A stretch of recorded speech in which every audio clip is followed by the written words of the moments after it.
नमस्कार,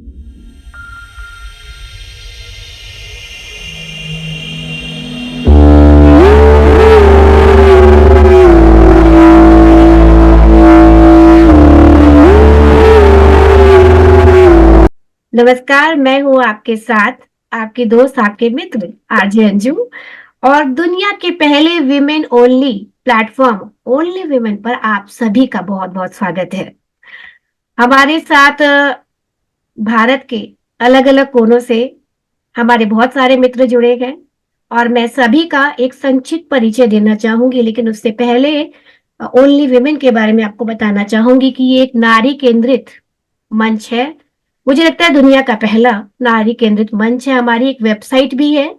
इसे वेबसाइट नहीं कहेंगे, ये नारियों का ही घर है सोशल मीडिया पर।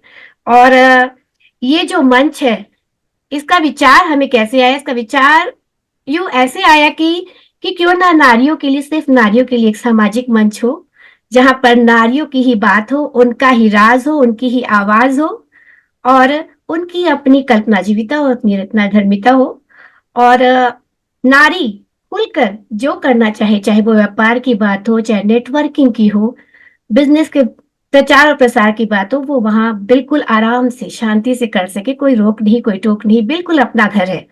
तो विलंब नहीं करूँगी, बस मैं परिचय कराना चाहूँगी सबसे पहले हमारी जो सीनियर हैं, उमा प्रभाकरन जी जो कि चेन्नई से हैं और एक शिक्षिका हैं, काफ़ी सारे एनजीओज़ में इन्होंने काम किया है। अभी भी ये बहुत एक्टिव हैं, ऑनलाइन क्लासेस देती हैं और दूसरी हैं हमारी चारू जी जो कि दिल्ली गुड़गाँव से हैं और इन्होंने भी मीडिया पे जो है बहुत काम किया है। सहारा में जो स्क्रिप्ट राइटर रही हैं, बहुत अच्छी होम मेकर हैं और हमारी रेखा जी, रेखा केडिया जी जो हैं कोलकाता से हैं और एक अच्छी होम मेकर, एक अच्छी पत्नी होने के साथ-साथ, एक अच्छी माँ होने के साथ-साथ ये एक्यूप्रेशर प्रैक्टिशनर भी हैं। अब आती है मेधा झा जी, जो कि पटना से और एक बहुत ही मशहूर लोकप्रिय लेखिका है। उनका बहुत-बहुत स्वागत है हमारे मंच पर। मेनका त्रिपाठी जी, जो हरिद्वार से हैं और इन्होंने बहुत सारे कई भाषा विज्ञान और काव्य संग्रह और बहुत सारे उपन्यास लिखे हैं। उनका बहुत-बहुत स्वागत है हमारे मंच पर। और अंत में हमारे जो मंच के संचालक हैं और जिनका ये विचार है, जिसकी वजह से इस मंच का निर्माण हुआ, पारिजात त्रिपाठी जी, जो कि दिल्ली से हैं, जो कि एक सीनियर जर्नलिस्ट है, जिन्होंने काफ़ी यूके, यूएस और इंडिया में पत्रकारिता की है। और सर आपका बहुत-बहुत स्वागत है मंच पर। जी सर। तो आज के सेशन में मैं सबसे पहले उमा जी को ही बुलाना चाहूँगी, स्वागत है आपका। और उमा जी जैसा कि आज महिला दिवस है, अंतर्राष्ट्रीय नारी दिवस है, तो इसका जो सेलिब्रेशन है, एक उत्सव की तरह मनाया जाता है अब। तो नारियों का सम्मान तो हर दिन है, लेकिन ये जो सेलिब्रेशन होता है, क्या लगता है आपको कि ये विचार कितना सही है जो महिला दिवस मनाया जाता है? क्या कहेंगी इस पर? अंजू, सबसे पहली बात तो थैंक यू सो मच, क्योंकि नो डाउट पारिजात और आप लोग सबसे मैं कई साल से जुड़ी हुई हूँ।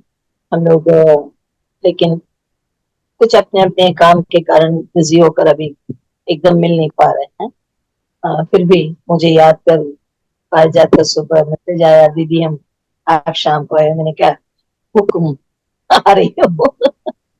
हुक्म बजा लिया मैंने, और तुमने इतने प्यार से लिखा है आंटी आना है तो आना ही है, जी, तो फिर आ गई।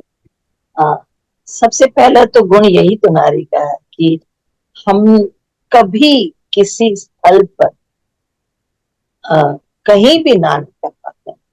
किसी भी जगह हम कोशिश करते हैं कि हमारी ओर से, अपनी ओर से जो कुछ कर पाए हम करें। ये तो सबसे पहला नारी का गुण है। ये जी, तो not that international day, it's a general habit of a lady, है ना? I hmm, think everyone agrees with that. और इंटरनेशनल नारी दिवस के बारे में जो बताने के लिए कह रही थी, इस बार अंजू मैं यही कहूंगी, हाँ थोड़ी बात अभी जरूर कहूंगी, लेकिन मैं चाहूंगी कि हमारी जब भी कोई भी मीटिंग स्टार्ट होती है तो मुझे सबसे पहले बोला जाता है, तो क्यों ना इस बार पारिजात से आरंभ किया जाए। उनका हमारे बारे में क्या विचार है? जी जी जी, आपकी बात बिल्कुल सही है उमा जी। ठीक है, हम पारिजात सर को आमंत्रित करते हैं कि सर आप आइए और आप ये इसके बाद में बताइए। पक्का है। जी जी, आप ये बताइए सर कि इस मंच का के सृजन का आपको विचार कैसे आया? बहुत धन्यवाद। सबसे पहले तो हमारे साथ जितने भी हमारे अतिथि, सबका हृदय से आभार कि मेरे एक छोटे से निवेदन को उन्होंने स्वीकार किया और समय निकाला। आज की भागदौड़ वाली जिंदगी में समय सबसे मूल्यवान है। समय होता ही नहीं है सांस लेने के लिए भी। ऐसे में आप आए, मैं हमेशा स्मरण रखूंगा इस बात का। और आपका एक विचार था कि मैं यूएस में रहा, यूके में रहा, बाहर रहा, तो मैंने देखा हर जगह पर महिला। आप हिंदुस्तान से बाहर निकल के जाइए, मैं मुस्लिम कंट्री। सर आपकी आवाज बहुत धीरे आ रही है। Voice is breaking, yes. या वॉइस इज ब्रेकिंग। मैं थोड़ा जोर से बोलता हूँ। जी मैंने कहा सर। हिंदुस्तान से हाँ, आप जाइए खासतौर से यूरोप में। मैं यूरोप में, अमेरिका में, मुस्लिम कंट्रीज को छोड़ दीजिए, महिलाओं का शासन सिर्फ एक हिंदुस्तान है। हमारी इतनी बड़ी जनसंख्या है और हमारी आधी आबादी मूल रूप से स्वतंत्र नहीं। शासन पुरुषों का है, पुरुषों का शासन भी ठीक, जी पुरुषवाद का शासन जो है वो गलत है। वो मुझे लगता है, मैंने देखा मध्यम वर्गीय परिवारों में देखा। मैंने झुग्गी झोपड़ियों में भी काम किया है, समाज सेवा की। मैं न्यूयॉर्क से आया था 1998 में, इंडिया वापस आया था। तो दिल्ली में एक झुग्गी झोपड़ी वाला इलाका है, वहां पर काम किया, बच्चों के साथ गरीब बच्चों को पढ़ाया, थोड़ा सैनिटेशन वगैरह सिखाया। तब मैंने देखा किस तरह से महिलाओं की दुर्दशा है। खैर वो तो झुग्गी झोपड़ी या शिक्षित महिलाएं, जो महिलाएं तथाकथित शिक्षित है, तथाकथित माइंड है, जी शिक्षा वो कार्य जब तक आपको अपने अस्तित्व का बोध ना हो, जब तक आपके अस्तित्व को दासता स्वीकार है, आप स्वतंत्र नहीं है। जी आपने दासता ओढ़ ली है, क्योंकि आप दासता के साथ जीने के लिए विवश हैं। ये भारत में देखा, मध्य वर्गीय परिवारों में देखा, जो कि तथाकथित भारतीय मूल्यों को लेकर चलते हैं। भारतीय मूल्य बहुत अच्छे हैं, उनको तथाकथित नहीं कह सकते, लेकिन उनके नाम पर अपने आप को महापुरुष सिद्ध करने वाले ऐसे पुरुषों की कमी नहीं है भारत। तो इस वजह से मेरी भी बहन है, मेरी भी बेटी है, मेरी वाइफ है, महिलाओं का परिवार, मौसी है, मामी है, सबको देखा है। लेकिन कहीं ना कहीं ये देखा है कि उनकी आवाज कहीं एक जगह जाकर रुक जाती है, खामोश हो जाती है। स्वतंत्रता किस बात का दबाव है, किस बात का डर है, किस बात की विवशता है, ये स्वतंत्रता क्यों नहीं? पूर्ण स्वतंत्रता होनी चाहिए। स्वतंत्रता की बात कर रहा हूं, उच्छृंखलता की बात नहीं कर रहा हूं। कम से कम मानवीय आधार पर ये स्वतंत्रता तो देनी चाहिए। तो इसलिए ये एक बहुत दिनों से हृदय में विचार था कि एक महिला केंद्रित हम लोग प्लेटफॉर्म बनाए। हमारे 2-3 और प्लेटफॉर्म है, उमा दीदी, अंजू और हमारे साथ चारू, हम लोग रेडियो हिंदुस्तान से जुड़े, वो हम लोगों का सपना पूरा हुआ। न्यूज इंडिया ग्लोबल हमारा चल रहा था, फिर बंद कर दिया गूगल ने उसको। फिर हमने न्यूज हिंदू ग्लोबल शुरू किया, अभी वो चल रहा है। आप सब लोगों का सौभाग्य से परिचय है, आपका योगदान मिलेगा, मिल ही रहा है लगातार। तो हमारे नए साथी है मेधा जी और मेनका जी। ये ओनली वीमन पर आपकी कविताएं और आपके लेख वगैरह अभी हमें सौभाग्य मिला के प्रकाशित किया हमने, तो उन्होंने भी समय निकाला, उनका आभार। लेकिन ऐसे बुद्धिजीवी हम लोगों के होने का अर्थ क्या है? यदि हम इस बात को उठाकर सामने वाले को बता ना सके, उसको आईना दिखा ना सके कि देखो तुम किस समानता की बात करते हो, यहाँ पर कौन सी समानता है, कितनी समानता है? तुम्हारे घर काम करने वाली बाई, काम वाली बाई, क्या तुम्हारे साथ तुम्हारे डाइनिंग टेबल पर बैठकर चाय पी सकती है? अगर तुम नारीवादी भी हो तो क्या तुम अपनी काम वाली बाई के साथ डाइनिंग टेबल पर बैठ के चाय पीती हो, उससे उसी तरह बात करती हो जैसे सहेली है? नहीं, नहीं, नहीं। ये अलगवाद है, महिलावाद अलग है, सामंतवाद अलग है। मैं कम्युनिस्ट नहीं हूं, लेकिन शब्द मैंने सामंतवाद बोला। ये सोच, हम बड़े हैं, हमारा राज चल रहा है, वो हमारी दासी है, वो काम करती है, उसको पेमेंट करते हैं, उसका अधिकार नहीं कि हमारे टॉयलेट को यूज कर ले, हमारे सोफे पर बैठ सके। कहाँ की समानता की बात कर रहे हैं? फिर यहाँ पे तथाकथित नारीवाद हो जाता है। नारीवाद को भी सकारात्मक बनाने के लिए नारियों को ही आगे आना पड़ेगा। नारियों की सबसे बड़ी दुश्मन नारियां ही है। सास बहू की बात कीजिए, ठीक है ना, देवरानी जेठानी की बात कीजिए, बिल्कुल बुरी बात नहीं, मैं तो पक्का नारीवादी हूँ पुरुष होकर के भी। क्यों? क्योंकि मुझे अपनी बहन के लिए, अपनी बेटी के लिए, अपनी माँ के लिए मुझे उनके विवशता पर दुख है। मुझे बहुत आनंद है इस बात का, ईश्वर की कृपा से बहुत अपने ऊपर अभिमान है कि मेरे परिवार में नारीवाद चलता है। पत्नी की बात मैं सुनता हूँ, बेटी की बात सुनता हूँ, अपना विचार सबसे आखिरी में रखता हूँ, बेटे के बाद रखता हूँ, ताकि मुझे लगता है कम से कम जो मैं कह रहा हूँ उसको मैं मान भी रहा हूँ। आप घर में तो कम से कम अपने परिवार की स्त्रियों को स्वतंत्रता दीजिए, वास्तविक स्वतंत्रता। याद रखिए, बेईमानी आप कहीं भी कर सकते हैं। आज यहाँ पे बैठ के हम बातें कर रहे हैं, ये मीटिंग खत्म होगी, इसके बाद फिर से हम पहले की तरह हो जाएंगे, अपनी काम वाली बाई के ऊपर सामंतवाद दिखाएंगे और वैसे नारीवाद के गुण गाएंगे। बिल्कुल गलत बात। अपने मन में, अपने भीतर, अपने जीवन में पहले सत्यनिष्ठ होइए, ईमानदार होइए। ये हमारा मेरा विचार है। मुझे धन्यवाद मैं ईश्वर को दूंगा कि अंजू मिली, उमा दीदी मिली, चारू ऐसे हमारे साथी जिन्होंने मेरे साथ में काम किया, हमारे साथ हम लोगों का ये कहना चाहिए एक कारवां आगे बढ़ रहा है, जिसमें अब हमारे और बुद्धिजीवी साथी भी शामिल हुए हैं, मेधा जी भी है और मेनका जी भी है। तो बस यही विचार है कि आज महिला दिवस है, तो क्यों नहीं महिलाओं ने घर से बाहर निकल के पटाखे फोड़े। क्यों इतनी शांति है कहने के लिए? क्या सिर्फ ऑनलाइन महिला दिवस है? क्या सिर्फ कागजों पर महिला दिवस है? कहीं दिख रहा है बाहर निकल करके कोई कहे कि यस आज महिला दिवस है, आज मजा आ गया, हैप्पी वीमेंस डे? कोई नहीं कह रहा है। यानी कि ये भी एक नकलीपन से गुजर के खत्म हो जाने वाली बात ना। इसको कोशिश करेंगे हम, बढ़ाएंगे इस बात को कि 12 बजे या तो रात को या दोपहर में महिला दिवस के दिन महिलाएं घर से बाहर निकले, पटाखे फोड़े, डांस करें, खुश हो, मिठाइयां बांटे, पता तो चले दुनिया को कि नारीवाद है, खत्म नहीं हुआ है। तुम उन्हें पद दलिता नहीं बना सकते। वीर भोग्या, वसुंधरा की बात होती है, क्षमा चाहता हूँ वो शब्द गलत है। नारी को शैया भोग्या क्यों बना के रखते हैं? नारी को सिर्फ भोग्या के क्यों रखते हैं? नारी आपकी जननी भी तो है, नारी आपकी पुत्री भी तो है, नारी आपकी पुत्र वधु भी तो है। ये विचार नहीं आता। हम लोग बड़े चुने चुने हुए नैरेटिव्स का इस्तेमाल करते हैं, क्योंकि हमारे भीतर चालाकियों का बड़ा समंदर ठाठे मार रहा है। मौके मौके पर हम अपने हिसाब से चालाक हो जाते, अपने हिसाब से महान हो जाते, अपने हिसाब से नकली हो जाते, अपने हिसाब से आदर्शवादी हो जाते। तो मेरा ये विचार है कि आज जब हम ये कर रहे हैं, तो आज के दिन जब हमारी ये मीटिंग खत्म होगी, तो हम एक लक्ष्य लेकर के, एक संकल्प लेकर के, एक समाधान लेकर के इस मीटिंग का समाहार करेंगे कि अगली बार से जब भी आएगा महिला दिवस, हम अपने आसपास, अपने एरिया में लोगों को किसी तरह से जाहिर हो जाने देंगे कि आज महिला दिवस है, भूलो मत आज। वैसे तो हर दिन हमारा है, जो अंजू बोलती है और जो मैंने भी लिखा है अपने पहले परिचय में, ओनली वीमन में, कि रत्न गर्भा वसुंधरा है, तो रत्न गर्भा स्त्री भी है। वसुंधरा ने हम सबको जन्म दिया, स्त्री ने इस सृष्टि को जन्म दिया, स्त्री ने मुझे भी जन्म दिया, स्त्री ने हम सबको।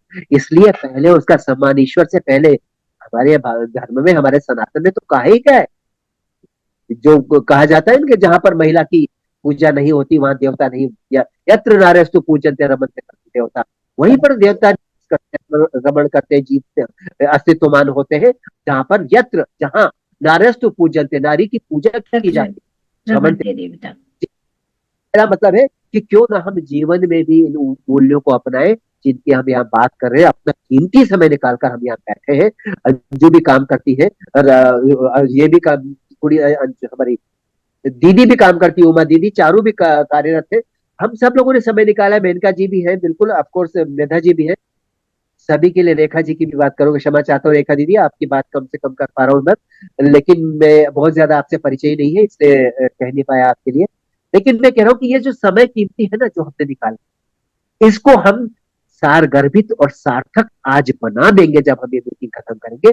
एक लक्ष्य लेकर के हम समापन करेंगे, वो ये होगा कि नारी दिवस के दिन कुछ विशेष होना चाहिए, ताकि दुनिया को पता चले, नारी कम से कम भारत में, कि नारी अस्तित्वमान है, नारी समाप्त नहीं हो गई, उसने समर्पण कर दिया है, आत्मसमर्पण घर में कर दिया, अपने कर्तव्य के प्रति, अपने पत्नी व्रत के प्रति, अपने पुत्र धर्म के प्रति उसने अपने अस्तित्व को भूल गई है। वो मैंने एक कविता लिखी थी, औरत है तू, आप सुनिएगा कभी, पर भी डाली में सुमन पारिजात करके, क्योंकि मैं कहता हूँ कि सरनेम हटाना है हमको, हिंदुओं को एक होना है, त्रिपाठी सरनेम मैंने इसलिए हटा दिया है, तो उसमें लिखी है। और चलिए हम नारी की बात करें, तो उसमें मैंने उस दर्द को महसूस किया। उस कविता को सुनिएगा, जब भी मैं उस कविता को बोलता हूँ मैं भावुक हो जाता हूँ। पता नहीं मुझे, मेरे अंदर तो शिव है जिसमें पुरुष और स्त्री दोनों है, तो मुझे लगता है मेरे अंदर भी वही शंभू और हमारी गौरी माँ है, हम सबके भीतर है वो नारीश्वर, अर्धनारीश्वर हम सभी है, क्योंकि पुरुष तो सिर्फ एक ही, जिसको पुरुष कहा जाता है प्रभु वही है। और बाकी तो जैसा गोपियों ने कहा था कृष्ण भगवान के समय, जब उन्हें समझाने के लिए भेजा था उन्होंने ज्ञानी महाराज को, तब उन्होंने कहा था मैं अकेला पुरुष हूँ और तुम सब स्त्रियां यहाँ पर मुझे कह रही हो, तुमने कहा ना ना तुम भी, सभी स्त्रियां हैं यहाँ पर, पुरुष तो सिर्फ एक ही है, वो सिर्फ कृष्ण है। चलिए मैं आगे बढ़ता हूँ, आप सभी का धन्यवाद आने के लिए। और उमा दीदी आपने मुझे पहले बोलने के लिए कहा, बहुत धन्यवाद। या मैंने अंजू से मुझे आखिरी में बुलाइएगा। Thanks very much. जी, बहुत धन्यवाद सर। पारिजात सर ने जो है इस वंश की सृजन के जिन कारणों पर प्रकाश डाला है, विभिन्न कारणों पर, हर पहलू पर प्रकाश डाला है, तो इससे हमें ज्ञात होता है कि इस वंश का सृजन क्यों हुआ। और सर ने अभी बात की अर्धनारीश्वर की, कि हर पुरुष के अंदर अर्धनारीश्वर पुरुष भी है और यस, स्त्री भी है। तो मैं मेनका त्रिपाठी जी को आमंत्रित करना चाहूंगी और इस विषय में कुछ कहने के लिए कहूंगी कि आप कुछ कहें। स्वागत है आपका। धन्यवाद। बड़ा सुंदर अवसर है, 8 मार्च महिला दिवस। सबसे पहले पारिजात जी को सुनने का जो अवसर मिला और इतने सुंदर शब्दों में जो उन्होंने स्त्री की व्याख्या दी, बहुत ही सारगर्भित थी, उसके लिए भी शुभकामनाएं। दूसरा, मैं आपको धन्यवाद दूंगी और कम शब्दों में ये भी मैं आज महिला दिवस पर अपने विचार आपको प्रकट करूं। जी, स्वागत है आपका। तो एक कविता से शुरू करते हैं। सर पर पल्लू है नहीं, कि सर पर पल्लू है नहीं, पर झुकी है ना अदब से निगाहें, सदियों से बंद हसरतों के फिर खोल दिए दरवाजे। दहलीज से अंबर तक, दहलीज से अंबर तक मैं लूंगी उड़ान, हाँ रखती हूँ हौसला, क्योंकि मैं हूं आज की स्वयं नियंत्रित एक नारी। नारी शब्द पर जैसे कि पारिजात जी ने व्याख्या दी, यत्र नार्यस्तु पूज्यन्ते तत्र देवता। हाँ, ये बात मनुशास्त्र में कही गई थी 3रे श्लोक में, लेकिन मनुशास्त्र से आज आधुनिक युग के बीच में बहुत सी महिलाएं जिनकी गणना संभव नहीं है, गार्गी, अपाला, अहिल्या, लक्ष्मीबाई, हर काल में स्त्रियों का दौर ऐसा रहा कि जिन्होंने अपनी संतानों को गढ़कर एक से एक नायाब रत्न इस धरा को दिए। मैं अपने नाम से ही शुरू करूं। मेरा नाम मेनका त्रिपाठी है। तो कॉलेज में जब मैं कोएड में पढ़ती थी तो मुझे मेनका शब्द पर बहुत टिप्पणी मिलती थी। मैं पिताजी से कभी कभी झगड़ती थी, तो पता चला कि ग्रामेटिकल मिस्टेक से ऐसा हुआ। मैंने देखा मोनिका नाम भी कोई खास नहीं था। एक दिन क्या किया कि हिंदी साहित्य में रुचि थी और इसी विषय को पढ़ते पढ़ते पढ़ते पढ़ते मैं ये नहीं कहूंगी कि मैं नारीवादी हो गई, लेकिन मैंने अनेक ऐतिहासिक महिलाओं को जानने का जो मुझे सौभाग्य मिला, उसमें कहीं ना कहीं वजह मेरे नाम की भी थी। साथ ही गंगा के शहर से हूँ, तो गंगा नदी, मैं पारिजात जी पटाखे नहीं छोड़ाऊंगी, मैं गंगा में दीप प्रज्वलित कर कर आऊंगी, क्योंकि माँ गंगा स्वयं में एक स्त्री का एक ऐसा रूपक है कि जो हर स्त्री क्या हर पुरुष भी उसमें अपने आप को देख सकता है। कभी रुकती नहीं, संघर्षशील है, सहनशील है, एक नारी का प्रतीक रूप। माना कि सरस्वती लुप्त हो गई है, लेकिन सरस्वती देखे तो बुद्धिवादी लोग मूल ज्ञान को भी तो भूल बैठे हैं, तो सरस्वती लुप्त नहीं हुई है, हमारी आंखों से ओझल हो गई है। आज स्त्री दिवस पर मैं एक बात और कहना चाहूंगी कि जैसे पारिजात जी ने ही एक शब्द बोला अर्धनारीश्वर, अर्धनारीश्वर शब्द बहुत अच्छा है, जिसमें 50% महिला और 50% पुरुष, ये दोनों मिलकर एक पूर्ण व्यक्तित्व को सामने लाते हैं। शिव की मैं भी भक्त हूँ, लेकिन गंगा को भी मैंने बहुत करीब से दर्द को महसूस किया है। गंगा वार्तालाप के नाम से मेरी पुस्तक होगी, आप उसे पढ़ सकते हैं। तो माँ गंगा और शिव, इन दोनों के बीच में मैं देखती हूँ कि उच्छृंखलता, स्वच्छंदवाद नहीं है, स्वच्छंदता, उच्छृंखलता और स्वतंत्रता, इन 3 चीजों में यदि आज हम नारी दिवस पर चर्चा करें तो मैं देखती हूँ कि आज के पुरुष स्त्री के कारण क्यों आत्महत्या कर रहे हैं। दिन ब दिन मीडिया पर भौंडे नृत्य और कमर मटकाते हुए हमारी किशोर लड़कियां, हमारे नव युवक, कुछ ना कुछ जरूर मिसिंग है। हम उसको अगर तलाशें आज नारी दिवस के दिन, तो मैं देखती हूँ कि हमारी बराबर की भागीदारी होगी। स्त्री को, पुरुष को सम्मान देना होगा तो परस्पर देना होगा, सहयोग देना होगा। प्रतिकार तो नहीं लेंगी ना कि जो पुरुषों ने किया आज स्त्रियां वही प्रतिकार पुरुषों को बेबस और लाचार बनाकर अगर कर रही हैं, तो ये तथाकथित स्वतंत्रता की श्रेणी में बिल्कुल नहीं आता है। तो मैं अपने शब्दों को मैं बहुत विस्तार भी दे सकती हूँ, लेकिन आज के दिन जो मैं मूल चीज सामने लाऊंगी, मैं एक बात कहूंगी कि औरतों की जो बाहरी दुनिया होती है भले ही बहुत छोटी दिखाई देती है, लेकिन जो अंदर की दुनिया है उसकी था पाना असंभव है। इस अंदर की दुनिया को हम साहित्य के जरिए बाहर ले आते हैं, लेकिन उसका वर्ग बहुत छोटा है।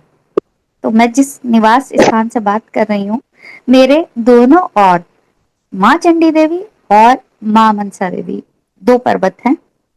एक विल्व पर्वत है, एक नीलगिरी पर्वत, और उसके बीच में बह रही है गंगा। तो इन दोनों पर्वतों के ऊपर बैठकर मैं समस्त स्त्री जाति को देख रही हूँ। उसमें मेरी काम करने वाली बाई भी है, मेरी पढ़ने वाली छात्राएं भी हैं, मुस्लिम वर्ग भी है, और देश विदेश की अनेक यात्राओं के बाद मैं कई चीजें शेयर करती हूँ। कजाकिस्तान की स्त्रियां हो या फिजी की स्त्रियां हो, मॉरिशस की दबी कुचली स्त्रियां हो, उनकी भाषा भले ही भिन्न थी लेकिन दर्द हमारे एक थे। और इन दर्दों को बयान कर करके कोई दुखड़े गीत गाने की मेरी मंशा नहीं है, लेकिन साहित्य में मैं इस दर्द को बराबर की भागीदारी से उतारने की कोशिश करूंगी। आज महिला दिवस एक संकल्प का दिवस है। जब मैं गंगा दीप दान करने जाऊंगी, और दोना जो फूलों का होता है उसमें हम संकल्प छोड़ते हैं, एक संकल्प मैं यह भी लूंगी कि साहस भी है, समर्पण भी है, और है ढेर सारी सहनशीलता, जिसमें हमारी भागीदारी पुरुष के साथ हमें अर्धनारीश्वर के रूप में लेनी होगी। और अत्यधिक काम के बोझ से चिड़चिड़ी जितनी भी महिलाएं हम कभी कभी हो जाती हैं, उसमें हमें ध्यान देना होगा कि पौरुष इतना ना रखें कि हमारा नारीत्व खो जाए। तो दया, माया, ममता, समर्पण, ये सब चीजें शामिल करते हुए मैं एक स्त्री को स्त्री रूप में देखना चाहूंगी, और एक कंप्लीट वुमेन बनने की कोशिश करेंगे, ना कि पुरुषों से होड़ और उनसे प्रतिकार की भावना हम रखेंगे। इति शुभम। मैं अपनी वाणी को विराम देती हूँ, और पारिजात जी को पुनः धन्यवाद। धन्यवाद जी, बहुत बहुत अच्छे, धन्यवाद मेनका त्रिपाठी जी। बहुत आपने अच्छा बोला। जी बहुत ही अच्छा बोला, और बहुत महत्वपूर्ण, कई महत्वपूर्ण मुद्दों पे आपने बात की है। खासकर जी जो 2 पर्वतों के बीच में बहती हुई गंगा, बहुत बहुत ही बने, इट्स रियली वेरी टचिंग, बहुत सुंदर उदाहरण था। जी बहुत वो कल धन्यवाद महाराष्ट्र में आज नारी उन्होंने कहीं कहीं कहीं या ऐसे ही बीच में रह जाती है ना। बहुत बहुत अच्छी बिल्कुल सर। भी इस पर आंखें बंद करके उसको चित्रण किया अपने मानस में, उसको चित्रण, देखने का यस यस, बहुत सुंदर। एक लेखिका या एक कवियत्री के रूप में यदि उसको देखें तो उसे बहुत कुछ देख सकते हैं। उनकी एक और बात मुझे बहुत अच्छी लगी कि नारी के अंदर मेनका जी ना, है ना, मेनका जी ने कहा ना अभी, हाँ बहुत कुछ है, हाँ नारी के अंदर बहुत कुछ है। सहिष्णुता है, धैर्य है, सहनशीलता है, करुणा है, तो प्रेम से भी पूरा भरी हुई है, प्रेम के सारे रूप से भरी हुई है। नारी केवल भोग्या नहीं है, जैसे कि पारिजात सर ने कहा कि उन्हें वो दिन गए। नारी तो कई रूप है, प्रेम के कई रूप वो जानती है। और आज के दिन तो नारी को किसी भी इसमें हम स्तर में कम नहीं समझते हैं, क्योंकि पढ़ाई लिखाई हो, काम हो, जो सब कुछ। हाँ, एक चीज जरूर बड़ा अजीब सा लगता है कि हम जो सेलिब्रेट करते हैं तो कई बार देखते हैं आता है मदर्स डे, फादर्स डे और उसके बाद इंटरनेशनल वुमेन्स डे, ऐसा क्यों होता है? हम हर दिन है, माँ भी हर दिन है, पिता भी हर दिन है, आप भी हर दिन है, मैं भी हर दिन, तो हर दिन हमारा प्रेजेंस रहता है, तो उसे महसूस करना चाहिए, उसे अंदर से उस बात को समझना चाहिए, उनके जज्बा को समझना चाहिए। तो चाहिए अलग अलग एक एक दिन ना बने। हाँ ठीक है, एक डे ऑर्गेनाइज किया गया है जो, वो दूसरी बात है, लेकिन फिर भी अ, नारी को जो बताया गया है कि कई बार, कई एक दो बार ऐसे फेसबुक में ही कहीं पड़ा हुआ था कि कोई संडे भी उनको नहीं रहता, सारे समय काम में लगी रहती। तो ऐसा क्यों? मुझे यहाँ एक जगह जरूर कहना पड़ेगा कि कहीं कहीं हम खुद ही अपने ऊपर कुछ चीजों को, रिस्पॉन्सिबिलिटी को या कुछ बातों को रख लेते हैं। जैसे भी शुरुआत अंजू ने ही की थी कि आज उनके पति ने कहा चलो आज हम सैटरडे ब्रेकफास्ट ले चलते हैं, है ना? तो आ, होता क्या है कि लेडीज ऑन द होल, नारी की आदत सी जो बन गई है कि क्यों क्यों खर्च करें, क्यों अननेसेसरी करें, बस थोड़ा सा तो नाश्ता ही करना है, कर ले, अपने आप को खुद आराम देना चाहिए। तो इस जगह में मैं जरूर कहूंगी कि खुद को स्वतंत्र करने की आदत उनको खुद में बनानी भी है। नमस्कार, फिर से आपका एक बार पुनः स्वागत है हमारे मंच पर। तो अभी हमारी बात हो रही थी उमा जी से जो चेन्नई से हैं। अब मैं बुलाना चाहूंगी कोलकाता से रेखा केडिया जी को। स्वागत है आपका। धन्यवाद आप सभी को। मैं जी रेखा केडिया और ऐसे मैं बता दूं, मैं अंजू की बड़ी सिस्टर बहन भी हूँ। मैं आप लोग जैसे इतना महानुभवी, आप लोग इतनी सब मेरे को इतना ज्यादा नहीं आता। और मैं एक्यूप्रेशर थेरेपिस्ट हूँ, जो मैं 4 सालों से कर रही हूँ अभी। धन्यवाद है कोरोना को, जिसके बाद मैंने ये चीज शुरू की।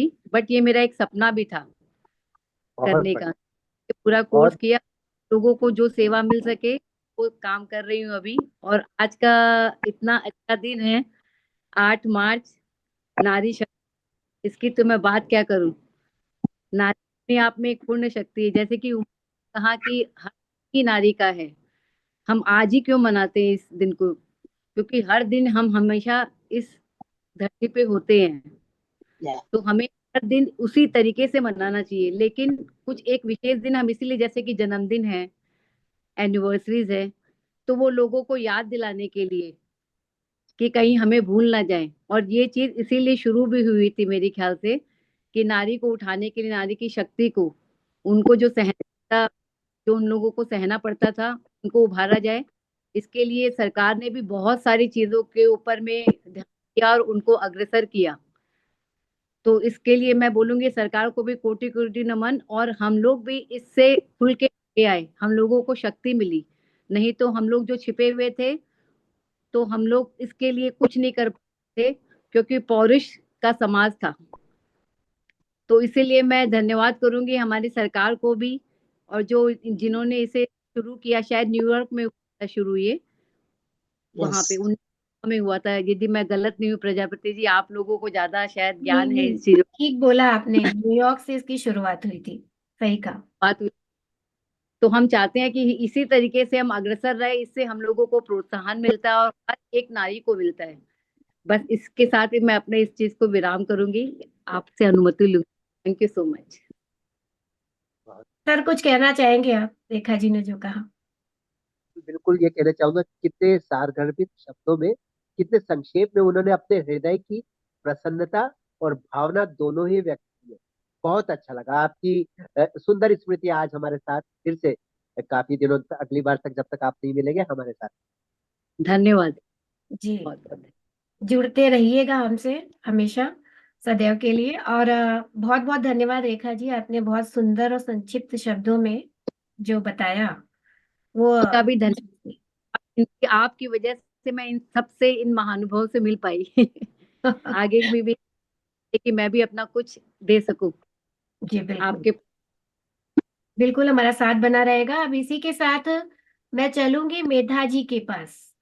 मेधा जी जो कि एक लेखिका है और पटना से हैं। तो अभी रेखा जी ने बताया कि क्यों मनाया जाना चाहिए नारी दिवस। तो आप इस पर क्या कहना चाहेंगे कि ये नारी दिवस जो मनाया जा रहा है इतने धूमधाम से, महिलाएं कितनी महत्वपूर्ण है, उनका सम्मान कितना महत्वपूर्ण है। तो आप इस पर क्या कहना चाहेंगे, इसको मनाने से क्या कुछ बदलाव आपको लगते हैं कि आए होंगे या आए हैं? क्या कहना चाहेंगे इस पे? देखिए, बदलाव आने के लिए इस खास दिवस की आवश्यकता ही नहीं है। मेरा मानना तो ये है, जी। जैसे हरिशंकर जी कहते हैं कि कमजोरों का दिवस मनाया जाता है, तो मैं इस धारणा में ही विश्वास नहीं करती हूँ कि एक दिन महिला दिवस मनाया जाए और बाकी दिवस, अगर एक कोई दिवस मनाया जाता है, जैसे हम इसी किसी ने कहा कि जन्मदिन, वो खास दिन के लिए मनाना वो अलग, मैं जी। कोई एक दिन को मैं सेलिब्रेट करूँ वो अलग चीज है, बट उनकी एक अकम्प्लिशमेंट को, उनकी खासियत को, उनकी किसी भी चीज को एक दिन रिकॉग्नाइज करना और साल के रेस्ट 364 डेज उसको ध्यान नहीं देना, तो ऐसे महिला दिवस ये महत्व को मैं नकारती हूँ, पहली बात। दूसरी बात, मैंने देखा है कि समाज में एक और चीज है जो कि मुझे बहुत ज्यादा खटकती है। लोग फेमिनिज्म का अर्थ ही गलत समझते हैं कि अरे ये फेमिनिस्ट है, इसका मतलब है कि ये पुरुष विरोधी है। मुझे फेमिनिस्ट मेरे पिता ने बनाया है, मुझे फेमिनिस्ट मेरे नाना ने बनाया है, मैं अपने दादा के साथ, और ये सब बहुत बड़े विद्वान लोग हैं, मुझे फेमिनिस्ट मेरी माँ ने बनाया है, उनके साथ घंटों मेरी चर्चा हुई है कि क्या है फेमिनिज्म, पुरुषों का विरोध नहीं है। अगर मेरे मेरे भाई से मैं उतना ही प्रेम करती हूँ, मेरा पति 10 महीने जब जॉबलेस बैठा रहता है तो मैं उसे बेइज्जत नहीं करती हूँ, मैं उसके उसको उसका मन भी बना के रखती हूँ कि वो लो नहीं फील। तो फेमिनिज्म का मतलब पुरुष का विरोध नहीं है, लेकिन दूसरी तरफ मैं बहुत इस मामले में स्ट्रिक्ट हूँ कि अगर मैं नौकरी कर रही हूँ तो आके बर्तन धोना, अगर मेरी दाई नहीं आई तो सिर्फ ये मेरा काम नहीं है, क्योंकि मेरे घर में भी ये नहीं हुआ था। मेरी माँ खुद क्लास 1 ऑफिसर रही है, मेरे पिता भी रहे हैं, तो मेरे सब भाई बहन, हम लोग 2 भाई 2 बहन रहे हैं। तो बचपन से मैंने देखा कि अगर बाई चांस कितनी बार आता था कि ब्रेड नहीं है, ये नहीं है, तो मम्मी कहती थी ठीक है, तो मम्मी बांट देती थी, चलो एक बच्चा झाड़ू लगाएगा, दूसरा प्लेट बेसिन में पड़ा हुआ, मैं ऑफिस निकल रही हूँ, मैं सब कुछ अकेले नहीं करूंगी। तो मेरे भाई लोग भी आज उतने, जो चीज मैं अपने हस्बैंड से एक्सपेक्ट करती हूँ वही चीज मेरा भाई अपनी पत्नी के लिए करता है, और मैं इसको सही मानती हूँ। ये नहीं कि मेरी भाभी बीमार है तो भी वो खाना बनाएगी और मेरा भाई बैठा रहेगा, लेकिन मैं नहीं बनाऊंगी, मेरा पति करेगा, नहीं। मैं अगर एक चीज जिसको मैं सही समझती हूँ, वो चीज अगर मेरे लिए सही है तो मेरी भाभी के लिए भी उतना ही सही है। तो ऐसा नहीं है कि मैं अपने लिए दूसरा रोल एंजॉय करूंगी या दूसरे के लिए दूसरा रोल, तो ये मुझे लगता है। और दूसरी चीज, ये जो धारणा फैली है कि महिलाएं महिलाओं की शत्रु होती है, ये मैं इसको नकारती हूँ। मुझे लगता है कि उनका विकास नहीं हुआ है। क्या होता है कि किसी लड़की को जब एक संतान होता है तो महिलाएं डरी रहती हैं। हालत ये है कि तो मुझे याद आ रहा, मेरी मम्मी आके बताई कि मेरी एक ही बेटी है, मैंने ईश्वर से, मुझे पता था मुझे एक ही बच्चा करना है, और मैंने ईश्वर से प्रार्थना की थी कि वो लड़की ही हो, क्योंकि उसमें तो मेरा वश नहीं था। तो और संजोग से भगवान ने मेरी इच्छा पूर्ति की, क्योंकि मैंने देखा था लोग डर जाते हैं। मैं अभी बैंगलोर में रह रही हूँ, मैं और भी जगहों में बहुत साल तक रही हूँ। महिंद्रा हॉलीडेज में सीनियर मैनेजर थी मैं, अभी मैं डीपीएस की +2 की मैं हूँ, मैं इंग्लिश लिटरेचर पढ़ाती हूँ। तो सिर्फ भारत ही नहीं, पूरे विश्व में महिलाओं की स्थिति हर एक जगह कमजोर रही है। आप जेन ऑस्टिन को पढ़िए, प्राइड एंड प्रेजुडिस में लड़कियों को तैयार ही इसलिए किया जाता था कि उनकी शादी हो सके, उनको मानव माना जाए। मेरा एक ही, मुझे और कुछ भी नहीं कहना है। यहाँ मुझे लगता ही नहीं कि नारी पुरुष अलग है, दोनों मनुष्य हैं, दोनों मनुष्य। और स्वतंत्रता भी देने की चीज नहीं है, ये हर एक का हक है। हर एक आदमी एक दूसरे के साथ परस्पर सद्भाव से रहे, यही किसी भी चीज का मंतव्य है, मेरा मानना है। तो मेरे लिए इस खास दिवस का, जैसे आज ही मेरे यहाँ सब सोसाइटी में पार्टी है, सर ने मैसेज किया पारिजात सर ने, तो मैंने समय देखा सबसे पहले, क्योंकि यहाँ पे भी पार्टी और मैं होस्ट करने जाऊंगी, और मुझे मालूम नहीं था कि आज मुझे यहाँ किनसे मिलना है, क्या टॉपिक है। फिर भी मुझे लगा कि ठीक है, जो मेरे मन में होगा मैं बात कर लूंगी, क्योंकि ये मेरा शौक है, मुझे अच्छा लगता है अपनी बातें करना। लेकिन मैं 2-4 दिन से मैं बहुत सुस्त परिस्थिति में हूँ। अभी कुछ दिनों पहले बिहार शरीफ में एक लड़की के, बहुत सुंदर पाँव वाली लड़की के पैर में 8 कील ठुका मिला। तो मतलब अगर कोई ये कहता है कि महिलाएं उच्चृंखल हो रही है, मैं नकारती हूँ। 5 महिलाएं उच्चृंखल होंगी, पर लाखों आदमी जो उच्चृंखल है उनके बारे में हम क्यों नहीं बात करते? हम जैसे ही महिलाओं की स्वतंत्रता की बात करते हैं, तुरंत हमें डर लगने लगता है उच्चृंखल ना हो जाए। पहले उच्चृंखलता कंट्रोल कीजिए अपने बेटों की। आपका बेटा बाहर जा रहा है, नहीं आ रहा है, पूछिए कहाँ खड़े हैं, किसी लड़की पे फप्ती तो नहीं कसी आपने, किसी साथ बदतमीजी तो नहीं किया आपने। अपने बेटों वेरी को, बहुत लड़कियों को बनाने के लिए बहुत मेहनत कर लिया हमने, बस जन्मते ही दूसरे घर जाना है, खाना बनाना सीख लो, ये कर लो, वो कर लो। खाना बनाना सीखना 1 महीने का काम है। मैंने जीवन में कभी खाना नहीं बनाया और मैं बहुत अच्छा खाना बनाना जानती हूँ। मुझे जरूरत ही नहीं पड़ी, मेरे यहाँ थे लोग। मेरे पास हमेशा मेरी माँ ऑफिसर थी, मेरे को हमेशा रहा है, और मुझे बहुत अच्छा खाना बनाना आता है। आप सब आए, मैं 1 घंटे के अंदर बहुत अच्छा खाना बना के भेजूंगी, खिला के भेजूंगी। बट उसी में पूरा जीवन खाना बनाना सीख ले। मैं घर बहुत अच्छा साफ करना जानती हूँ। मेरे यहाँ हमेशा एक व्यक्ति रहा जो कि घर मेरा साफ करे, क्योंकि खुद मैं एक अच्छा पोस्ट को सर्व करती रही हूँ हमेशा। किसी चीज में जो चीज, लेकिन व्यक्तित्व बनने में पूरा समय लगता है, शिक्षा ग्रहण करने में समय लगता है। महिलाओं की इन चीजों को प्राथमिकता दी जानी चाहिए। मैंने कहा ना, 1 महीना में बेस्ट खाना बनाना सीखा जा सकता है, सफाई करनी सीखी जा सकती है। ये सारी चीजों में समय नहीं लगना है, लेकिन एक पूर्ण व्यक्तित्व का निर्माण करने में समय लगता है, उसके सोच को बनाने में समय लगता है। तो वो बनाने पे हमारा ज्यादा ध्यान केंद्रित होना चाहिए। और समय आ गया है, लड़की क्यों आत्महत्या कर रहे हैं? क्योंकि उनको नहीं प्रिपेयर किया गया उनके घर में। उनको हमेशा, क्यों हमारे यहाँ जो था, मुझे याद आता है कि कुछ मुझे पढ़ने की इतनी आदत, 10वीं क्लास तक मुझे लगता है मैं हजारों किताबें पढ़ गई। अब शरद चंद्र से, प्रेमचंद से, आगे से लेकर कोई किताब मेरे से, पता है, ये सब मेरे नाना चूंकि कुलपति थे, आप सहरसा कॉलेज के संस्थापक भी थे, तो किताबें आती थी, मैं पढ़ते रहती थी। लेकिन मुझे इतनी आदत थी कि मैं कल्याण भी पढ़ जाती थी। तो कुछ कुछ लाइन कि अगर पति ऐसा भी हो तो, कुछ रोगी भी हो तो उसको लेके जाए। एक तरफ इस तरह की बातें किताबों में थी। जो लड़कियां कम पढ़ी हैं वो पढ़ते हुए बड़ी थी। और उधर पत्नी को कहा गया कि सपने में भी किसी और के बारे में नहीं सोचा जाए। दिमागी तौर पे ही उसको विकलांग पहले ही कर दिया गया। नहीं, पति गलत है, रोको उसको, वो बाहर नहीं जा सकता है तुम्हारे होते हुए, यहीं पे स्टॉप करना है। तो हमारे यहाँ तो गड़बड़ियां बहुत शुरू से रही है। तो एक एक चीज को, हिस्ट्री को, साहित्य को ठीक करने की जरूरत है। हर एक जगह कलम चलनी चाहिए। मैं ट्रैवलॉग पे लिखी हूँ, और मेरी राष्ट्रीय अंतर्राष्ट्रीय मैगजीन्स में मेरी प्रकाशित होती रही, तो मैं उन मुद्दों पे लिखती रही हूँ। मुझे लगता है बहुत सारी चीजें हैं जिसको कि उठाने की आवश्यकता है, और हमें उस पर काम करने की, और छोटी छोटी चीजें, हर एक छोटी चीजों में ध्यान देना। अपने घर में भी हम जो शब्द इस्तेमाल करते हैं, कैसे शब्द इस्तेमाल होते हैं। अगर एक पेट पड़ा है, तो हम अगर बेटा भी है बेटी भी है, तो होना चाहिए एक बार बेटे को कहा, एक बार बेटी को कहा, ऐसा होना चाहिए। एकदम से आंख बंद करके बच्चों का पालन पोषण होना चाहिए। कहीं से डिस्क्रिमिनेशन नहीं होना चाहिए, भाषा में, विचार में, और उनको एक ह्यूमन बीइंग के रूप में आज का समय है, और उनको हर एक दृष्टि के लिए तैयार करना चाहिए। मेरा यही मानना है। बस महिला दिवस के दिन मेरे जो था मैंने किया। Thank you. जी वेरी गुड। मैम, आपने जो बातें कही है वो हृदय को छूती तो है ही, हृदय पे चोट करती, मस्तिष्क पे चोट कर रही है। जो आपने कहा, मैं चारों जी को बुलाना चाहूंगी और ये कहना चाहूंगी कि अभी मेधा जी ने जो कहा, उन्होंने नारी अधिकार की बात की, सिस्टम की बात की है कि जो हमारा जो सिस्टम है समाज का, उसमें नारियों को ऐसे शुरू से ही इस तरह का प्रशिक्षण दिया जाना चाहिए, ताकि उनको स्वयं ही लगे कि उनके अधिकार क्या है। अधिकार स्वयं लेने होते, कोई देता नहीं है, स्वतंत्रता कोई देता नहीं है। तो इस पर आप क्या कहना चाहेंगी चारू जी? नमस्कार सभी को। अंजू जी, सब बहुत बहुत शुक्रिया, धन्यवाद, आपने मुझे इस मंच पे बुलाया। और सभी महिलाओं को महिला दिवस की बहुत बहुत शुभकामनाएं, बधाई। पारिजात जी, आपको भी बहुत बहुत बधाई कि आपकी वजह से हम लोग मिले हैं और जुड़े हैं इस मंच पे। मेधा जी ने बहुत अच्छा बोला, सभी ने ही बहुत अच्छा बोला। मैं यही कहना चाहूंगी कि जो महिलाओं के अधिकार हैं वो अपने आप ही लेने पड़ते हैं। वो कोई हमें देगा नहीं, जो हमारी चीजें हैं वो हमें खुद ही लेनी है। बस उसके लिए हमें जागरूक होना जरूरी है, अपने अधिकारों से लड़ना जरूरी है।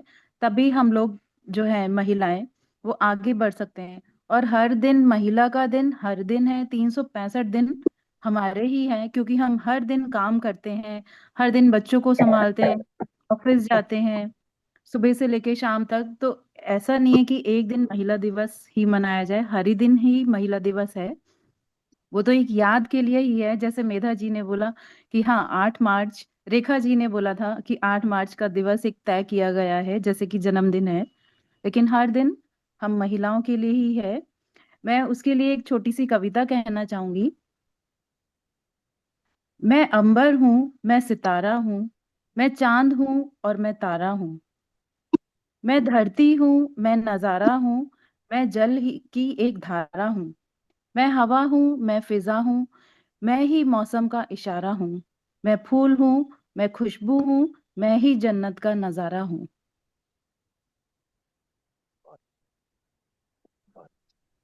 बहुत बहुत सुंदर। सुंदर, बहुत सुंदर, बहुत सुंदर, बहुत बहुत सुंदर। सुंदर। बस मैं महिला दिवस के लिए यही कहना चाहती हूँ कि हर दिन महिला का ही है।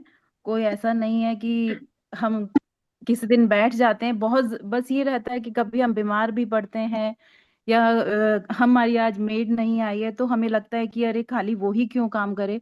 तो कोई नहीं, हम अपना काम खुद स्वयं कर सकते हैं और हम इतने सक्षम हैं, इतने सशक्त हैं कि हम औरों के लिए भी कर सकते हैं वो काम। जी जी जी। चारों जी ने बहुत ही सुंदर तरीके से अपनी बातें कही और महिला के हर स्वरूप के बारे में उन्होंने एक छोटी सी कविता जी में जो सुंदर तरीके से बताया। बहुत अच्छा लगा। आगे मैं बुलाना चाहूंगी उमा प्रभाकरन जी को, जिनकी बात अधूरी रह गई थी उस वक्त, उनसे बातें जी करेंगे। तो उमा जी ये बताइए कि ठीक है हर दिन महिला का होता है, लेकिन हमारा जो समाज का हाल है वो तो किसी से छुपा नहीं है कि लोग हम्म। जागते हुए भी सो रहे हैं। तो उनको कैसे जगाया जाए, उनको कैसे एजुकेट किया जाए, क्या कहेंगे इस पे? आ, इस बात के लिए अभी जो मेनका जी ने कहा ना, जी हमें अपने आप को खुद स्वतंत्र करना पड़ेगा। कुछ लोगों ने, हमने खुद अपनी बेड़ियां, हमने खुद अपने हद तय कर लिया, हमने खुद अपने लिए एक मुकाम बना लिया कि भाई इससे ज्यादा करना पॉसिबल नहीं है। ये इम्पॉसिबल वाला वर्ड हमने खुद तय कर लिया है, जी और जी बिल्कुल हमने सही। खुद ही अपनी ओर से कुछ चीज को अपने लिए जोड़ लिया है, जबकि हम जानते हैं कि हम कितने सशक्त हैं। एक सृजनकर्ता के अलावा पूरी धरती के बोझ को जो एक वसुंधरा सहती है, तो उस एक स्त्री के लिए क्या कुछ नहीं संभव है। ये उदाहरण जैसे लक्ष्मीबाई हुआ, कल्पना चावला, ये सब कोई ये नहीं रखता, क्योंकि हर स्त्री में लक्ष्मीबाई है, हर स्त्री में कल्पना चावला है। सोचने की बात है, हम सोचना चाहते ही नहीं, हम एकदम सोचना चाहते नहीं है। हम खुद अपने हक को तय कर लेते हैं कि भाई स्कूल से तो वर्क से काम में घर जाना है, जाने के वक्त तुरंत खाना बनाना है। मैं एक छोटा सा उदाहरण दूंगी, मुझे बहुत आश्चर्य लगता था कि जब मैं स्कूल में जॉब में आ जाती थी तो बीच में मेरा जाना कैसा होता था कि मैं अपनी बाइक को ले जाकर स्टेशन में पार्क करती थी, वहां से ट्रेन लेती थी और चली जाती थी, और वहां से हमारा स्कूल जस्ट 3-4 मिनट का वॉक था। तो फिर वैसे ही आती थी। तो मैं जब ट्रेन में जब आती थी तो मैं हमेशा देखती थी कि कुछ ladies, they are coming from work, वो वर्क से आ रही हैं और हाथ में मील्स का चाकू छुरी लेके चलती हैं अपने साथ कॉप उसको वर्क में बैठ के सब्जियां काटते काटते काटते काटते आ रही हैं। एक दिन मुझसे रहा नहीं गया, मैंने पूछ दिया कि आप ये क्यों कर रहे हैं? नहीं, घर जाने के साथ साथ इमीडिएटली सबको, हस्बैंड को चाय चाहिए रहेगा, बच्चों को नाश्ता चाहिए रहेगा। हमने कौन पहले पहुंचता? बोले नहीं, मेरे हस्बैंड पहुंचते हैं। हमने कुछ तैयारी तो वो भी कर सके रह सकते हैं। तो उसने मुझे ऐसे देखा जैसे लगा कि कोई जू से कोई जानवर आके सामने खड़ा हो गया कि मैंने कहा कुछ तैयारी तो हस्बैंड भी कर सकते हैं ना, जब बच्चे पहले आ जाते हैं तो बच्चों का कि नाश्ता वाश्ता या आपके चाय का इंतजाम तो करके रख सकते हैं। तो वो कुछ उन सब महिलाओं ने मुझे, एक एक ने नहीं, कई ने मुझे ऐसे देखा जैसे दूर से आ गए हैं।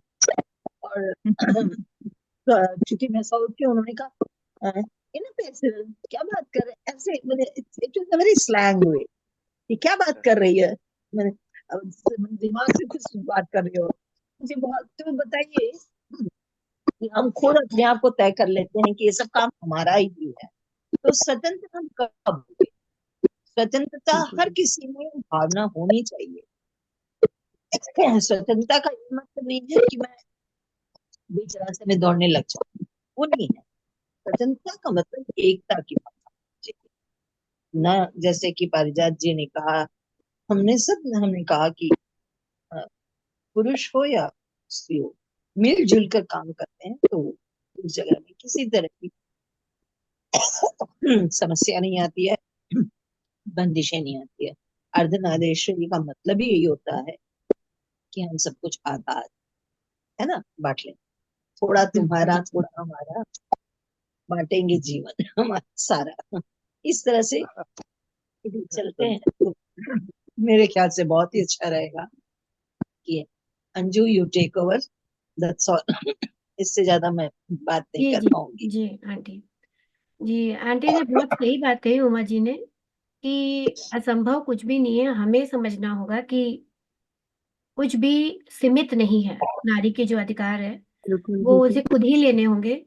अब मैं आऊंगी मेनका जी के पास और उनसे ये पूछना चाहूंगी कि अभी जो उमा जी ने कहा कि नारी को खुद ही समझना होगा, लेकिन हमारे देश में हर तबके के लोग हैं, जिसमें कुछ नारियां ऐसी है जो बहुत शिक्षित तो है लेकिन वो बहुत भयभीत रहती है उनकी, इसीलिए बहुत सारी ऐसी दुर्दशा है। और कुछ नारियां ऐसी है जो नीचे तबके की है, तो उनके पास समय नहीं होता है। तो मेरा सवाल फिर से यही है कि कैसे उनको ये बताया जाए, कैसे याद दिलाया जाए और कैसे उनको एजुकेट किया जाए कि उनके अधिकार है, ये उनको करना चाहिए आगे बढ़कर।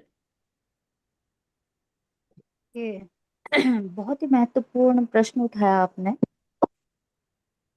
इस चीज को समझने के लिए हमें पुरातन काल में लौटना पड़ेगा और देखना होगा कि जैसे बोलते हैं कि एक कथा थी कि वशिष्ठ मुनि के आश्रम से कामधेनु को विश्वरथ चुरा के ले गए। सुरभि नाम था उनका। तो मैं नहीं समझती सुरभि नाम की गाय बोलती होगी। हो सकता है संभवतः कोई स्त्री रही हो जो गौ जैसी रही हो, सीधी सरल। तो हमारे ये जो वर्ग है जिसमें मध्यम वर्ग, उच्च वर्ग और निम्न वर्ग, यानी निम्न यानी दलित महिलाएं, यदि हम बात करें उनको शिक्षित करने की कोशिश करें, तो मैं एक बहुत बड़ा अंतर देखती हूँ। और मेरी कोशिशें कहाँ नाकामयाब हो रही हैं ये भी मैंने देखा है। जिस प्रकार से कोलू का बैल होता है उसको एक बंधी बंधाई सी रटी रटाई सी चीजें समझा दी जाती हैं कि एक गाय के गले से रस्सा भी यदि आप निकालें तो आप देखेंगे कि उसे डंडा मार मार के बाहर निकालना होता है। और जब वो निकलती है वो बहुत दूर नहीं जाती, खड़ी हो जाती है कुछ स्थान पर दूर जाकर और वापस लौट आती है। ये जो बार बार रोकने और टोकने की आदतें होती हैं बचपन से, जैसे कि अभी मैम ने भी बताया कि हमें खुद ही अपने आप को समझाना पड़ेगा।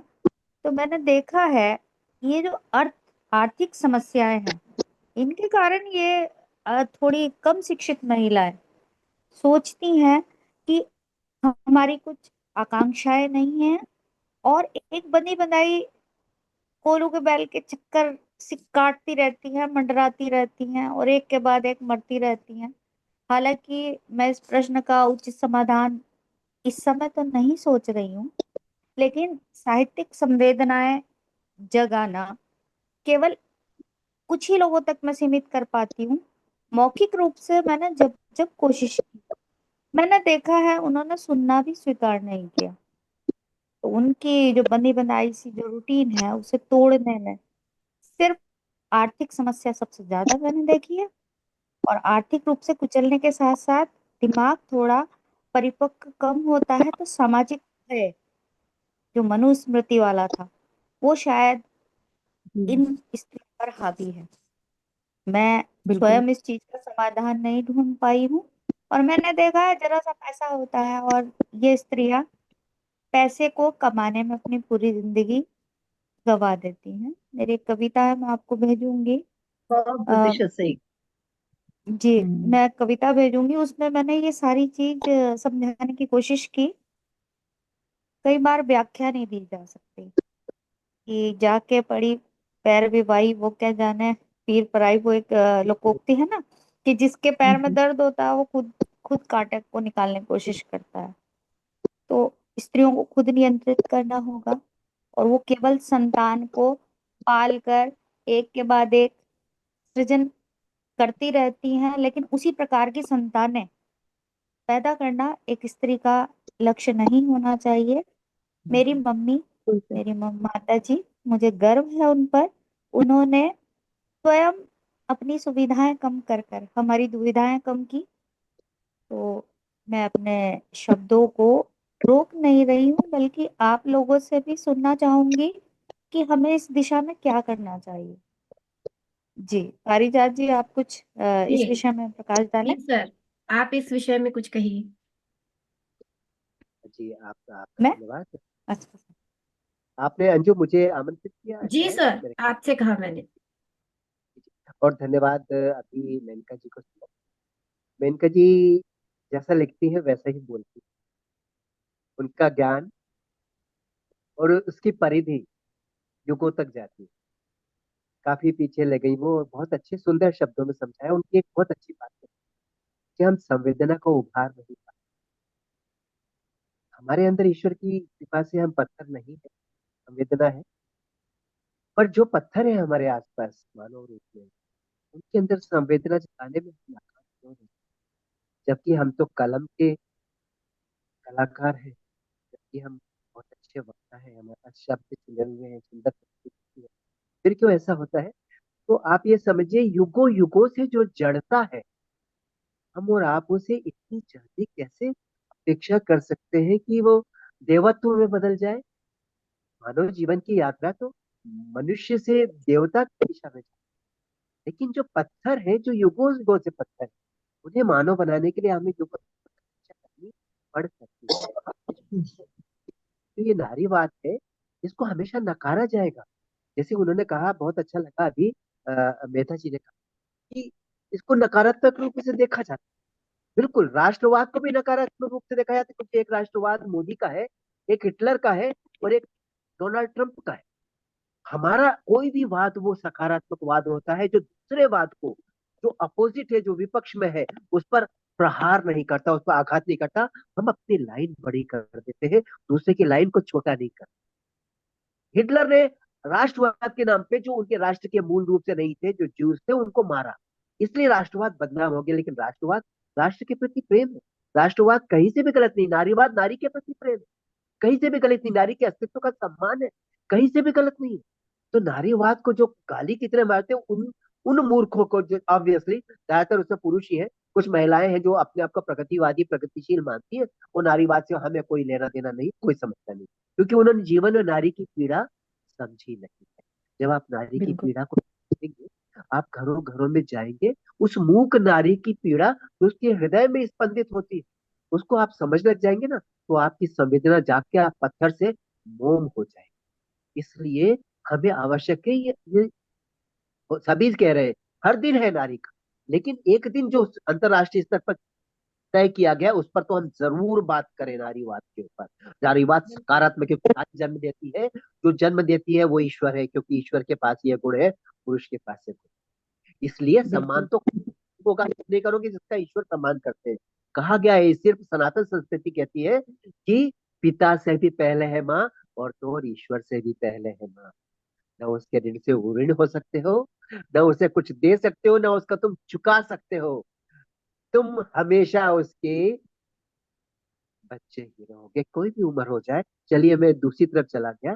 मेरा ये कहना है कि नारी को सिर्फ मातृ रूप ही क्यों हम देखें, शक्ति रूपा भी देखें। शक्ति रूपा भी है। दुनिया के अभी कितने एग्जाम्पल है, जो उमा जी ने भी दिए। चाहे लक्ष्मीबाई की बात करें, चाहे दुर्गा भाभी की हम बात करें, चाहे विदेश में सुनीता विलियम्स की बात करें, जो विदेश में ये आसमान में जो कल्पना गई है, कल्पना चावला, उनकी हम बात चावला। करें, हर रूप में।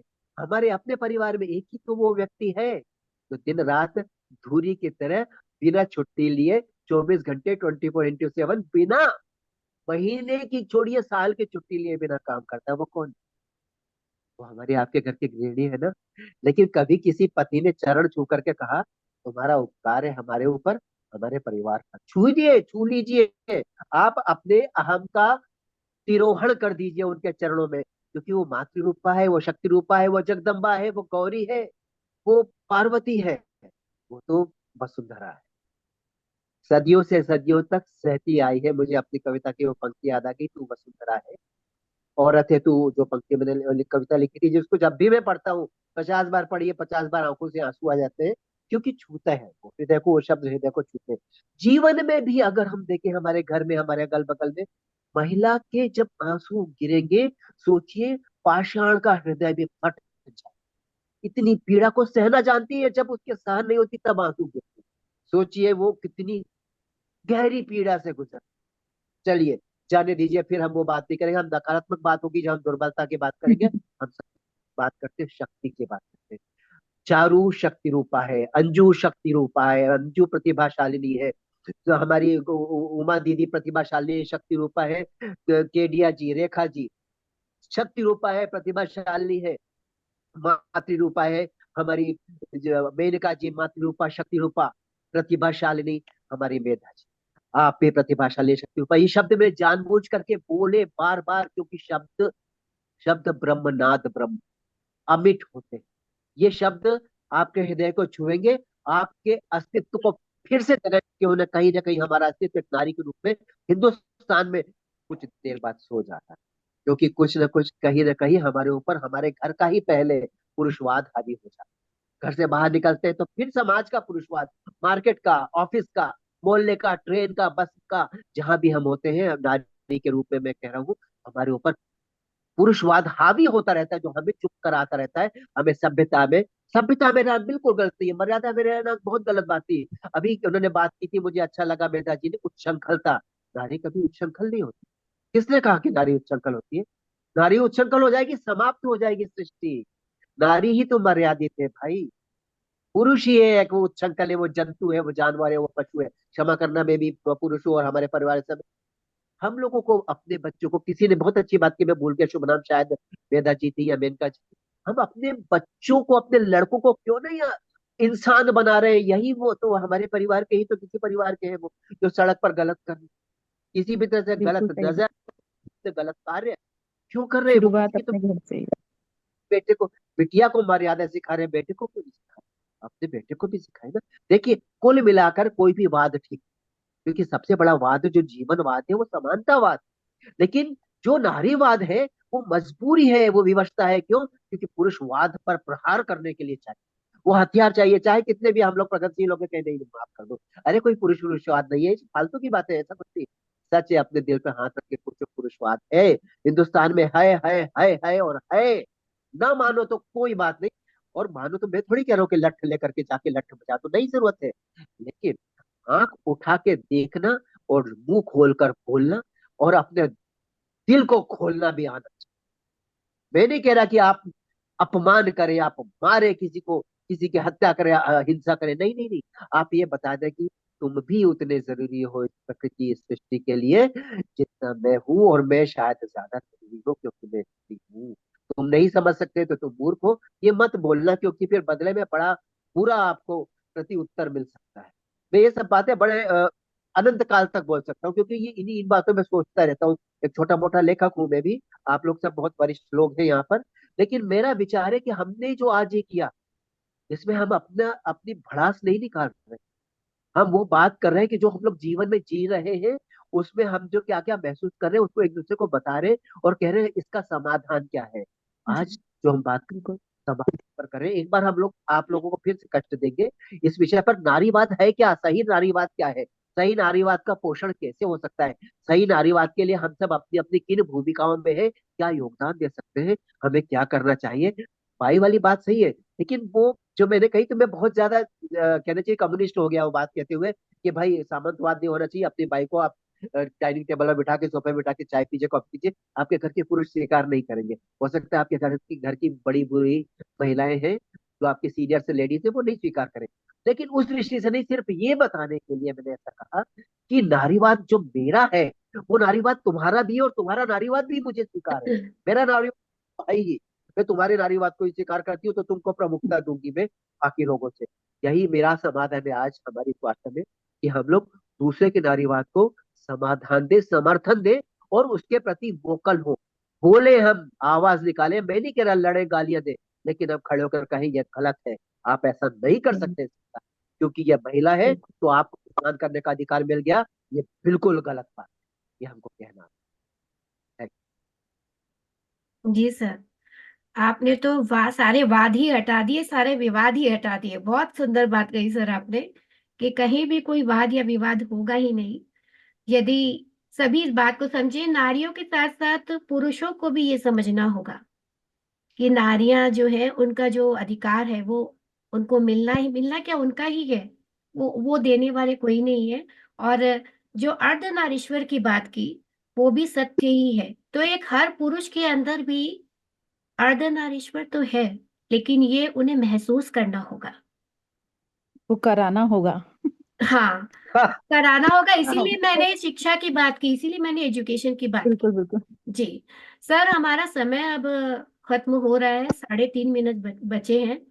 तो मैं ये चाहूंगी कि हमारे इस कार्यक्रम का समाहार करने से पहले अगर कोई गीत सुनाना चाहे तो उनका स्वागत है। फिर उसके बाद हम मैं करेंगे। 4 लाइनें कहना चाहूंगी अंजू जी। जी जी चारू जी, स्वागत है आपका। हजारों फूल चाहिए एक माला बनाने के लिए, हजारों फूल चाहिए एक माला बनाने के लिए, हजारों दीपक चाहिए एक आरती सजाने के लिए, हजारों बूंद चाहिए समुद्र बनाने के लिए, पर एक स्त्री अकेली ही काफी है घर को स्वर्ग बनाने के लिए। वाह, बहुत सही, बहुत हैप्पी बहुत वुमेन्स बहुत डे सुंदर। शब्द शत महिलाओं। समर्थन, शत प्रतिशत। बहुत सुंदर, बहुत सुंदर, जी बहुत धन्यवाद जी, सुंदर। धन्यवाद। मैं एक शब्द बोलना चाहूंगी। जी जी ये संपूर्ण ब्रह्मांड पर जो सत्ता है वो है प्रकृति। प्रकृति राज करती है। प्रकृति में सिर्फ स्त्रियां नहीं, वानर मातृशक्ति भी आती हैं, पशु भी आते हैं। और मुझसे जो प्रश्न किया था अभी आपने थोड़ी देर पहले कि हम किस प्रकार से जागरूक करें, तो मैं खुद ही अपने प्रश्नों में उलझ गई हूँ कि एक तो आर्थिक उनकी जो मजबूरी है उसको दूर किया जाए, लेकिन अचानक से मुझे एक चींटी भी याद आई कि जो अपने अंडे लेकर जाती है वह भी एक मातृशक्ति है। स्त्री दिवस, स्त्री यानी नारीत्व।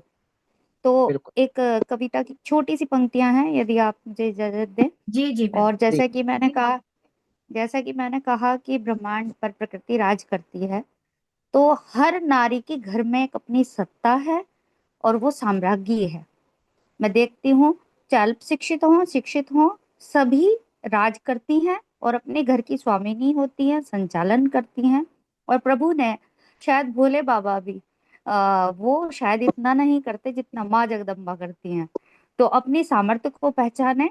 और एक कविता से मैं अपने शब्दों को विराम दूंगी कि सुनो हम्म, स्त्री, मुझे नहीं है पसंद तुम्हारी घुटन निराशा, विरक्ति और कुंठा का प्रलाप। सुनो स्त्री, मुझे बिल्कुल पसंद नहीं है तुम्हारी घुटन निराशा, विरक्ति और कुंठा का प्रलाप।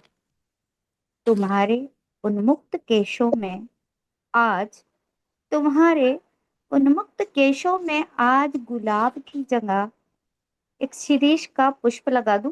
शिरीष एक पुष्प होता है। जी जी तुम्हारे बालों में गुलाब की जगह एक शिरीष का पुष्प सजा दूं। जो जिजी विशा में, यानी जीने की ललक में, जो जिजी विशा में धक्का पिला देगा तुम्हारी प्रत्येक प्रतिकूलता, जो एडवर्सरी सर्कमस्टांसेस होती हैं। सुनो स्त्री, तुम पर जचेगा बहुत। सुनो स्त्री, यह तुम पर जचेगा बहुत। तुम खूब इतराना, तुम जी तब खूब इतराना और गर्व करना अपनी अस्मिता पर। मैं जानता हूँ, अब ये पुरुष बोल रहा है, मैं जानता हूँ तुम वही करोगी क्योंकि तुम मुझ में हो स्त्री और मैं हर श्वास अभी तुम्हारी। मेनका जी ने जो कविता सुनाई वो बहुत ज़्यादा सुंदर थी। एक एक शब्द अनुपम था। और उन्होंने जो नारी और पुरुष के बीच का वार्तालाप जो उन्होंने पूरे शब्दों में विस्तृत रूप से बहुत ही सुंदर तरीके से बयां किया, उसके लिए तो मेरे पास शब्द ही नहीं है। और अब करना चाहेंगे अपने कार्यक्रम का समाहार, क्योंकि हमें मिलते रहना है बार बार। यहाँ उपस्थित सभी जितने भी अतिथि हैं, उमा जी, मेनका जी, मेधा जी, रेखा जी, चारू जी और पारिजात सर, आप सब आए, आपने इतना समय निकाला, इतने सुंदर अपने विचार प्रकट किए, उस सबके लिए आप सभी को हृदय से धन्यवाद है। हम चाहेंगे कि आप हमारे इस मंच पर बार बार जुड़ते रहें हमसे, ताकि आपसे वार्तालाप होता रहे, विषयों पर परिचर्चा होती रहे। तो लूंगी आप सभी से अनुमति, फिर मिलेंगे हम शीघ्र ही। तब तक के लिए नमस्कार।